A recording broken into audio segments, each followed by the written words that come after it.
이종훈, 정치평론가, 유용화, 한국외대 초빙교수 앵커 김병준 자유.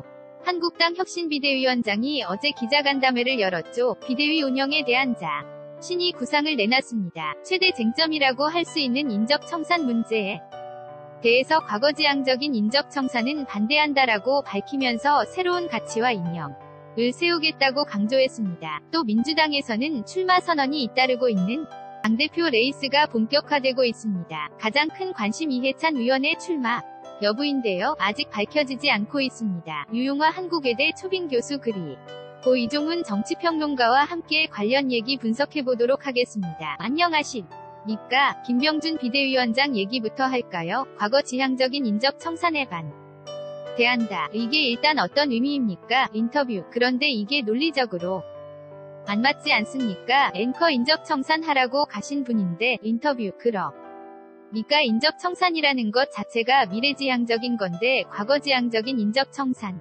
하지 않겠다라고 하는 이상한 얘기를 하신 거예요. 그러니까 이건 결국 불안해하고 있는 친박계를 달래는 식의 용어가 아닌가 이렇게 생각이 돼요.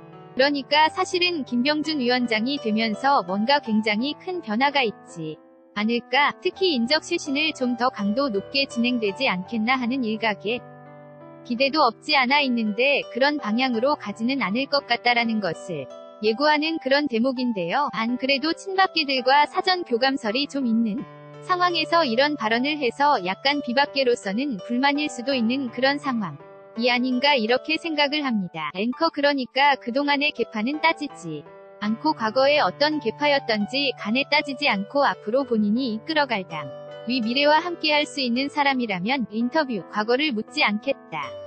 그 얘기인데 결국 사실은 혁신비대위에서 인적청산을 한다고 그러면 심은 친박계 청산 문제가 되지 않겠습니까? 그리고 살짝 비껴가는 얘기를 한 거죠. 앵커 그 얘기는 잠시 뒤에 다시 짚어보도록 하죠. 그러면 비대위원장에게 공천권이 있느냐의 여부도 가장 혁신을 하려면 힘이 있어야 되지 않겠습니까? 그 힘의 핵심이 공천권 또는 다른 권한인데요. 여기에 대해서 김병준 위원장이 이렇게 얘기합니다. 들어보시죠. 김병준, 자유한 국당 비상대책위원장, 저는 애초에 공천권과 관련해 어떤 권한도 받을 것이라 생각해 본 적이 없습니다. 다만 솔직하게 말하면 무슨 권한을 가지고 있는가 하면 당 대표로서 당협위원장을 교체할 수 있는 권한은 가지고 있다고 생각합니다. 앵커 아니, 그런데 세상에 어떤 대표가 내가 공천권을 갖고 휘두르겠다라고 얘기하는 사람은 없을 겁니다. 그런데 공천을 누가 가장 많이 받느냐? 아무래도 당협위원장이 많이 받는 것 아니겠습니까?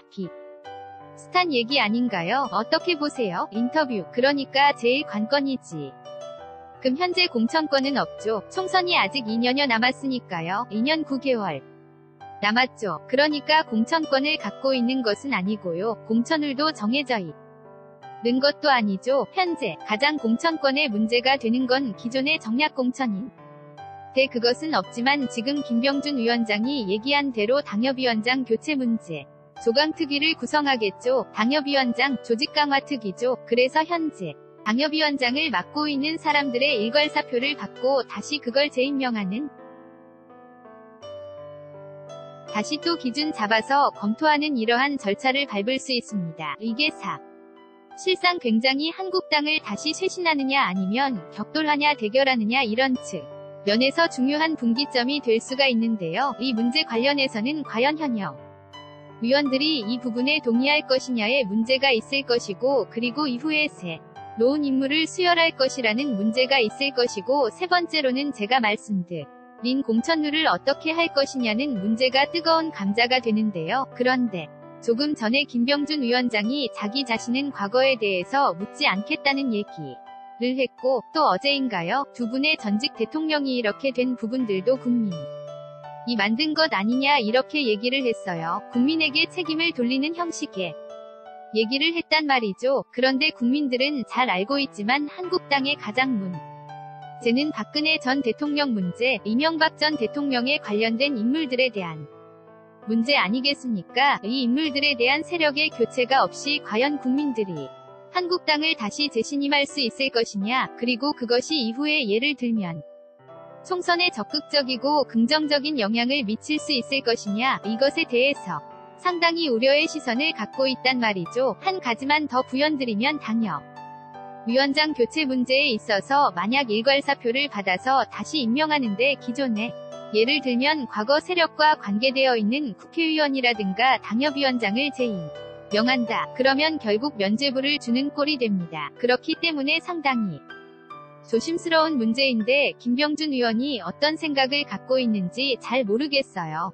자기 자신의 임무가 무엇인지 아니면 연착륙하는 개인적으로 연착륙이 중요하다고 생각하는 것인지 아니면 한국당을 새롭게 만드는 것이 중요하다고 생각하는 것인지 그 점에 대한 지점이 불분명해지고 있는 것 같아요.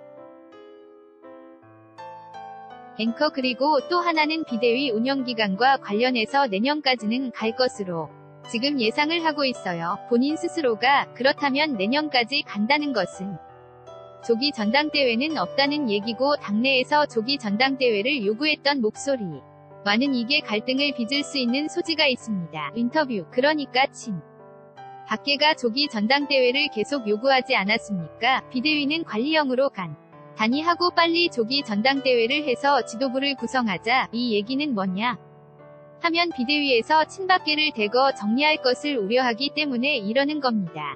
본인들의 세력이 아직도 많을 때, 사람들이 덜 잘려나갔을 때 우리가 당권을 장악하겠다 이 의도인데 김병준 위원장이 그 부분에 대해서는 기간을 길게 가져가겠다라고 이야기를 하고 있는데 이건 김성태 원내대표도 계속 해왔던 얘기이기도 합니다. 그런데 요는 그 기간이 그렇다고 해서 언제까지 야 하는 거죠. 무한정 길게 할 수 없다고 봐야 되거든요. 길어봤자 내년 초 정도가 될 거라고 보는데 그때까지 과연 친박계를 얼마나 정리해낼 수 있는가가 핵심인데 조금 전에 당협위원장 얘기도 나왔습니다마는 그렇게 면 내년 초까지 자기가 권한을 행사할 수 있는 범위에 있다고 보면 공천권 하고는 너무 거리가 멀고 아직 총선 한참 남았으니까요. 결국 할 수 있는 것은 당협위원장 교체밖에 없다. 홍준표 전 대표도 사실은 그래서 지난 번에 한 60여 명 정도 당협위원장 대거 교체했던 것 아닙니까? 현역위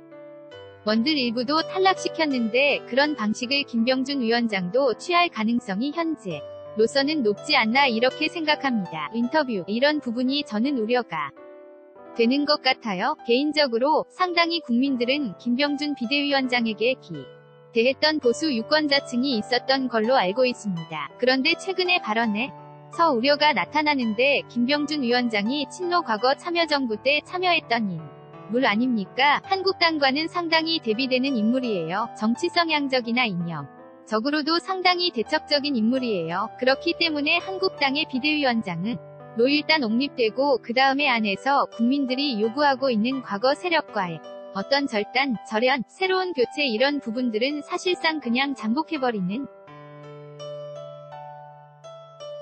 그리고 또 몇 개월 넘어가면서 한국당이 정상화됐다. 이런 부분의 이미지와 청산돼야 할 세력은 잠복해버리는 그러면서 이 상태가 계속 유지되나 가는 결국은 총선에서 공천을 둘러싸고 터지겠죠. 이런 점들로 갈 수 있는 가능성을 자꾸만 김병준 비대위원장이 워딩에서 보여주는 것이 아니냐. 그런 생각이 좀 듭니다. 앵커 지난번에 예를 들어서 김종인 비대위 같은 경우 민주당 거기는 가자마자 막 치잖아요. 공천 탈락시키고 그러니까 꼼짝 못합니다. 누구 하나 잘못했다는 얘기 못해요. 그런데 지금은 그렇지 않고 반발할 가능성이 남아있다. 그 정도로 알도록 하겠습니다. 김병준 비대위가 돛을 올리던 날 언론의 보도가 하나 됐었죠. 김영란법 위반 여부가 보도됐었는데 골프 프로암 대회에 초청받아서 갔다고 본인이 주장을 하고 있고요. 문제는 액수잖아요. 그 부분을 설명해 주시죠. 인터뷰 김영란법상의 공직자입니다. 그러니까 김병준 위원장은 국민대학교 명예고수기 때문에 이것은 명예자가 붙였으니까 김영란법은 적용 안 되는 거 아니냐. 그러는데 그건 잘못된 얘기죠. 비전임 교원도 김영란법 적용을 다 받습니다. 학교에서의 왜냐하면 관련이 있기 때문에 특히 100만 원 이상의 접대를 받았다는 것은 그런 향응을 제공받았다. 이런 부분들은 김영란법 위반이 되기 때문에 앵커 명예교수, 특임교수 다 인터뷰 다 교원이 교원인데 전임이냐 비전임이냐 이 차이가 있지만 비전임 교원도 다 영란법 적용을 받는 것으로 저는 알고 있습니다. 그렇기 때문에 이 문제는 김영란법 적용을 받을 수밖에 없고요. 지금 액수가 문제가 되는 거죠. 함승희 강원랜드 사장은 60만 원이다라고 얘기를 하고 있고요. 그리고 논에 보도된 바라든가 이쪽에서는 지금 118만 원이다. 100만 원을 넘는 것이죠. 그런데 제가 생각해도 100만 원 넘을 것 같아요. 왜냐하면 그린피 문제가 있죠. 그리고 식대와 숙박비가 있고요. 그 다음에 고가의 기념품을 받았다고 해요. 기념품이 무엇인지 아직 언론에 밝혀진 바 없는데 그렇기 때문에 사실은 공익위원회 제보가 돼서 공익위가 지난 3월에 경찰에 내사를 부탁한 것 아닙니까? 이 문제가 불거져 나온 것인데 이것은 경찰에서 수사가 진행되지 않을까 그렇게 여겨집니다. 앵커 지금도 프로함 대회라는 건 계속 열리고 있고요. 거기 초대받은 사람들이 꽤 많은 것으로 알고 있습니다. 언론인도 있다고 지금 저희들이 취재해봤더니 다른 교수도 있고 정치인도 있고 그런다고 하더라고요. 앞으로 이건 더 논란이 될 것 같은데 어떻게 보세요? 지금 이 논란이 당대표직을 막 수행하는 데 큰 걸림돌이 될 수 있다고 보세요. 어떻게 보십니까? 인터뷰. 실제로 형사 처벌 대상이 되면 비대위원장직을 계속 수행하는 것은 부적절하겠죠. 그런데 자유한국당 쪽에서는 명예교수니까 해당이 안 된다라고 얘기하는데요. 김영란법을 보게 되면 일단 법규정상으로는 해당이 안 되게 되어 있습니다. 그런데 김병준 위원장은 그 당시에 이미 현직 교수였다라는 거죠. 앵커 그때는 명예교수가 아니라 교수였다는 거고요. 인터뷰. 그때 현직 교수였다. 라는 게 중요한 포인트고요. 그리고 명예교수라 하더라도 학교하고 고용계약 을 맺은 경우에는 거의 정규교원에 준하게 보도록 되어 있습니다. 그 부분도 살펴봐야 될 대목이 있고 그런데 가장 결정적으로는 그 당시의 현직이었기 때문에 이걸 피해가기는 어렵지 않을까 이렇게 생각하고요. 그 다음에 남는 문제는 역시 금액 문제가 될 텐데 금액 역시 이게 사실은 내부제 보에 의해서 나온 것 아니겠습니까? 앵커 직원이 제보를 했죠. 인터뷰. 내부자들이 잘 알죠. 비용 관계는. 그래서 이건 이번에 사실은 피해가기 어려운 상황이 아닌가 이렇게 생각합니다. 인터뷰. 이게 또 김영란법 위반 문제도 있지만 강원랜드 사장이 함승희 사장 아닙니까? 함승희 사장이 올해 포럼이라고 해서 상당히 오랫동안 운영해온 사람인데 앵커 같은 인터뷰. 거기 정책연구원장을 맡았다는 거죠. 그런데 올해 포럼이라는 것은 친박 단계로 정치권에 알려져 있습니다. 박근혜 전 대통령이 올해 포럼 행사에도 몇 번 찾아갔었다 그러고요. 그래서 나오는 추측이 김병준 대위원장을 선임할 때 한국당 초재선 의원들이 찬성했단 말이죠. 초재선 의원들 대부분 다 박근혜 전 대통령이 임명한 사람들이고요. 관계까지 추측해볼 수 있고요. 함승희 사장과 오랫동안 정치적 연관관계에 있었던 것 같아요. 앵커 이것 하나 짚어볼까요? 자유한국당의 얘기는 왜 그게 하필이면 지금 문제가 됐느냐? 이게 무슨 의도가 있는 것 아니냐라는 주장도 하고 있는데 어떻게 보세요? 인터뷰. 그러니까 이게 여당에서 사실은 발표한 게 아니고 보도를 통해서 나왔다는 말이죠. 그러니까 한국당 쪽에서는 누군가 여당 쪽 내지는 청와대에 있는 사람들이 흘린 것 아닌가 그렇게 생각을 할 수도 있겠어요. 그런데 이건 이미 국민권익위에서 검토가 끝나서 경찰 수사 의뢰가 돼서 아마 출입하는 기자들은 대부분 알고 있었을 겁니다. 다만 김병준 위원장이 이번에 위원장이 되다 보니 위원장이 안 됐으면 아마 이렇게까지 화제가 안 됐겠죠. 그리고 보도를 하는 입장에서도 이걸 바로 이 타이밍에 보도해야겠다고 생각을 안 했을 텐데 이게 맞아떨어졌기 때문에 보도를 한 거지 언론사 자체의 판단일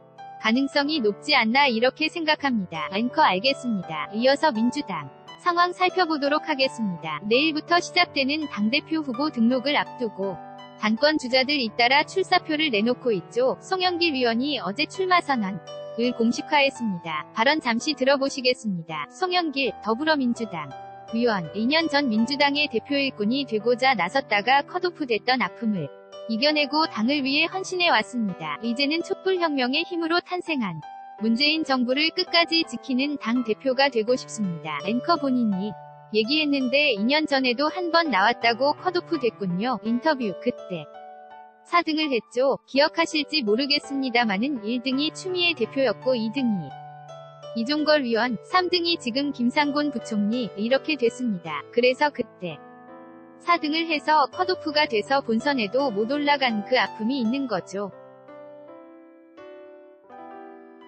그래서 그 얘기를 하면서 특히 이번 같은 경우에는 어찌됐건 문재인 대통령을 누가 더 보필해줄 것인가가 상당히 중요한 변수가 되고 있단 말이에요. 그래서 이번 같은 경우에 본인이 사실은 비문으로 분류되어 있지만 지난 선거 과정에서 선대위의 선대본부장도 하면서 범칙문으로 분류되어 있단 말이죠. 그래서 그 정체성을 강조를 하면서 나 범칙문이고 문재인 대통령을 열심히 도울 테니 나를 좀 지지해달라. 이번에는 꼭 좀 그래줬으면 좋겠다.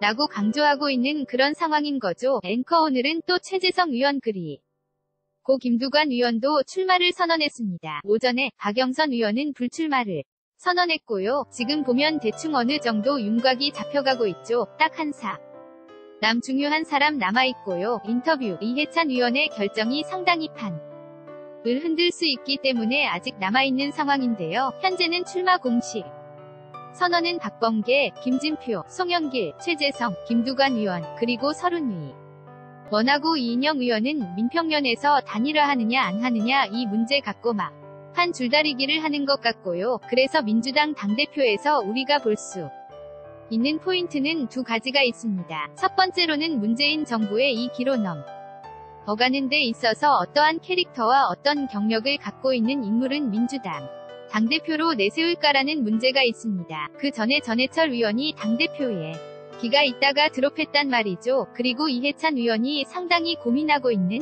측면들, 이런 측면들을 봤을 때는 과거의 문재인 대통령하고 상당히 가까웠던 친문 핵심이죠. 친문 핵심 인물이 과연 당대표로 포진했을 때 그 부분들이 당내의 통합이라든가 결합이라든가 대국민 이미지라든가 이런 측면이 과연 문재인 정부의 성공적인 하반기를 맞는데 적당하느냐 이런 부분이 당내에서 많이 논의되고 있는 것 같아요. 그런 측면에서 상당히 고민이 있는 것 같고요. 첫 번째로는, 두 번째로는 제가 봤을 때는 공천 문제가 있습니다. 그러니까 이번에 당대표 되는 사람이 공천권을 갖게 된단 말이죠. 공천권을 갖게 된다기보다도 공천권의 중요한 위치에 포진하게 됩니다. 그렇기 때문에 만약에 어떤 한 세력이라든가 상당히 정파적으로 확실한 사람이 당대표가 되면 그 외의 다른 정파라든가 비주류에 있는 사람들은 걱정할 수 밖에 없는, 우려할 수밖에 없는, 그렇기 때문에 당이 상당히 균열이 갈 수밖에 없는, 그 균열은 결국 문재인 정부의 성공에 나쁜 영향을 미칠 수 밖에 없다라는 것이죠. 그래서 현직 국회의원들이 상당히 우려로, 경계에 눈으로 보는 것이 어떤 사람이 당대표가 되느냐, 자기 공천권과 관련된 문제이기 때문에 그런 두 가지 포인트가 있다고 보여집니다. 앵커 이해찬 의원 출마 여부 어떻게 보십니까? 인터뷰 글쎄요. 출마할 거다라고 하는 얘기가 계속 흘러나오기는 하는데 그리고 어떻게 보면 막판 변수라고 봐야 되겠죠. 이해찬 전 총리가 나온다라고 전제하면 역시 친문이 그쪽으로 다 결집을 할 수밖에 없지 않을까? 그렇게 자연스럽게 교통정리가 됐지 않겠냐. 그래서 당초에 김부겸 장관 출마 가능성이 남아있을 때만 나도 이해찬 대 김부겸의 양자대결 구도가 될 가능성이 높다. 이런 관측도 나오기도 했는데요. 지금 모르겠습니다. 그런데 상황이 급변하고 있고 김부겸 장관도 불출마 선언을 한 상황이어서 이해찬 전 총리가 그냥 분위기 조성만 하고 어떻게 보면 친문의 표결집 정도만 효과를 노리고 그만 나오실지 아니면 실제로 출마하실지 지켜봐야 되는데 그래도 출마 가능성이 높지 않나 이렇게 생각합니다. 앵커 알겠습니다. 어제 여야 원내대표가 미국 출장길에 올랐습니다. 지금 당내에서 현안도 많고 그렇습니다마는 무엇보다 중요한 북핵 문제를 해결하는 데 일조하기 위해서 여야가 합심하는 모습을 오랜만에 보여주기도 했습니다. 그런데 그 얘기는 어제 전해드렸으니 하여 방미 길에 오른 사람들 중에 노회찬 의원이 어제 많은 관심을 드루킹 특검 수사와 관련해서 노회찬 의원의 얘기가 거론되고 있는데 어떤 혐의를 받고 있는 겁니까? 인터뷰 지금 특검에서 언론이 얘기한 것 같아요. 특검에서 나온 얘기에 따르면 결국 두 차례에 나눠서 드루킹 으로부터 정치자금을 받았다라는 것 아닙니까? 실제로 장소하고 액수 그리고 인물까지도 구체적으로 지금 얘기가 나오고 있습니다. 그렇기 때문에 이 문제는 상당히 정의당 입장에서 봤을 때도 굉장히 우려스러운 측면이 있을 수밖에 없고요. 앵커 그런데 한번 수사받아서 무혐의 받았던 거 아닌가? 요 인터뷰. 그러나 현재 특검에서 나온 문제기 때문에 특검에서 그러니까 처음에는 도 변호사인가요? 그분 이번에 구속영장을 신청한 이유가 특검에서 거짓 증언했다, 허위 증언했다라는 겁니다. 결국은 정치자금을 줬던 부분에 대해서 조작한 혐의 사실에 들어가 있단 말이죠. 특검이 새롭게 밝혀낸 사실이라고 특검에서 얘기를 하고 있는 것 같아요. 그렇기 때문에 제가 말씀드린 대로 특검에서 나온 얘기에 따르면 하여튼 정황이라든가 액수 이런 부분들이 구체적으로 나오기 때문에 상당히 노회찬 의원이나 정의당 입장에서 봤을 때는 뜨거워라 할 수밖에 없는 것이죠. 그래서 문제는 결국 진보와 도덕이라는 문제가 같이 기준으로 들어가는 건데요. 이렇게 되면 23일 귀국한 이후에 특검에서 소환 수사할 것 같습니다. 그렇게 되면 재판까지 가고 긴 과정이 있는데 이때마다 노회찬 얘기가 나온다는 말이죠. 그러면 정의당에서 어떻게 할 것이냐라는 문제까지 진행되는 것 같습니다. 앵커 짧게 전망 부탁드리겠습니다. 인터뷰. 그러니까 이번에는 쉽게 전화가기 어렵지 않을까 생각됩니다. 그러니까 일단 관련자들이 다 증언하고 있는데 이게 사실은 본인들도 돈을 졌기 때문에 처벌이 더 강해지는 거거든요. 그럼에도 불구하고 지금 거의 자백하고 있는 그런 상황이고 조금 전에 말씀하셨듯이 정황들도 굉장히 정확하고 또 증거들도 확실하게 이번에는 뒷받침이 되고 있다. 노회찬 의원은 계속 부인을 하고 있는데 계속 부인하기가 어려운 상황이 되지 않을까 이렇게 생각을 합니다. 앵커 아마 오늘 문제의 변호사가 구속영장이 신청된 상태에서 심사를 하고 있기 때문에 그 부분에 따라서 이 여파가 달라질 것 같습니다. 20대 국회 후반기 지금 상임위가 각 의원들마다 배정됐는데요. 이건 아니지 않느냐는 얘기가 나오는 의원이 있다고 합니다. 저희들이 그래픽으로 정리를 했는데요. 예를 들면 이완영 의원 같은 경우에는 정치자금법 위반 혐의로 1심에서 의원직 실형을 받고 재판이 진행 중인데 법사위에 배정받았다고 합니다. 염동열 의원 같은 경우는 물론 불구속으로 기소가 됐습니다마는 강원랜드 채용 비리 혐의를 받고 있는데 현재 문체위, 강원랜드 관련, 그리고 홍문종 의원 같은 경우에도 사학비리 혐의로 현재 수사를 받고 있고 재판이 곧 진행이 될 텐데 교육위원회에 아직도 있다 이런 얘기들이 남아있어요. 이렇게 상임위 배치가 각 당에 물론 판단에 의한 것이겠죠라고 하더라도 이런 건 용납할 수 없는 게 아니냐라는 목소리가 나오고 있습니다. 정의당 윤소하 의원의 얘기를 들어보시겠습니다. 윤소하 정의당 원내수석부 대표 그제 의원직 상실형 받은 의원이 법사위 과방위 시절 채용비리 혐의를 받은 의원을 다시 문화체육관광위로 후원무치한 상임위 배치입니다. 당연히 제척돼야 합니다. 앵커 상임위 배정 물론 여러 가지 이유가 있겠습니다. 많은 조금 이해가 안 되는 경우가 있는 것 같아요. 인터뷰. 어떻게 보면 정치적으로 보면 쉽게 이해가 되는 거죠. 추측이 됩니다. 해당 상임위 자기 자신과 관련된 비리와 관련된 정부 부처가 존재하는 것 아니겠습니까? 그렇게 되면 국감이다 여러 가지 감사다 이런 부분이 있기 때문에 거 봐줄 수 있는 거 아니냐라는 측면이 존재하기 때문에 그런 추측이 가능하기 때문에 이건 어떻게 보면 비리 혐의에 대한 면죄부를 주기 위한 배치가 아니냐 이렇게 우리가 우려 섞인 시선으로 볼 수 있습니다. 저는 김병준 비대위원장이 정말 한국당을 살리겠다고 그러면 지금 이렇게 문제가 되고 있는 의원들의 상임위 배치 전면적으로 바꿔야 되지 않느냐, 제대로 될 수 있게 할 수 있는 부분이 필요하지 않나 생각이 듭니다. 앵커 알짜상 임이라는 것도 있습니다마는 본인의 지역구와 직결된 상임위도 있고 국토위 같은 경우는 서로 가려고 하고 있고 이것도 좀 사실 문제가 있는 것 같아요. 인터뷰. 그렇죠. 그런데 이게 사실은 새로운 게 아니고요. 늘 해오던 일입니다. 그러니까 대표적으로 권성동 전 법사위원장 우리가 잘 기억하잖아요. 법사위원장 실제로 비리에 연루됐는데 본인이 법사위원장에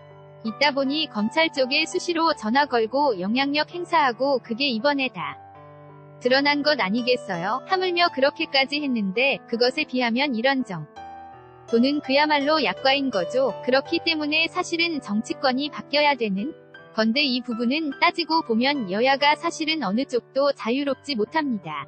그 부분도 앞으로 크게 개선해야 될, 그래서 이해 충돌 방지를 하는 그런 것들을 국회법에 포함시키든가. 앵커 이해 충돌 방지는 몇 가지 있잖아요. 예를 들어서 사업하시는 분들 같은 경우 정무위에 가려면 자신의 주식을 다 처분한다든가 몇 가지는 있지만 이렇게까지는 자세히 안 되어 있기 때문에 인터뷰 좀 더 구체화해서 해야 하고, 특히 이렇게 사건 사고가 벌어진 경우에는 일단은 배제시키는 그런 것이 필요한 것이죠. 앵커 알겠습니다. 지금까지 유용화 한국외대 초빙 교수, 이종훈 정치평론가였습니다. 두 분 고맙습니다.